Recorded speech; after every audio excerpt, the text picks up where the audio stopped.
Wow! Oh, Miho, nandiyan ka na pala. Rico, aso mga tao dito. Sino? Si Mami o si Daddy?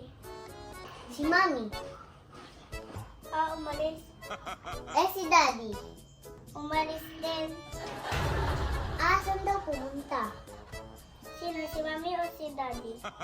Si Mami. Hindi ko alam eh. Si Daddy? Hindi ko din alam eh. Anong oras daw sila uuwi? Si Mami o si Daddy? Si Mami. Hindi ko lang alam. Si Daddy? Hindi ko din alam eh. Teka nga, bakit mo ba tinatanong kung si Mami o si Daddy? Pareho lang naman sagot mo. Ganito kasi yan, Miho. Nung umalis kasi si Mami, tulog ako. Si Daddy? Tulog din ako.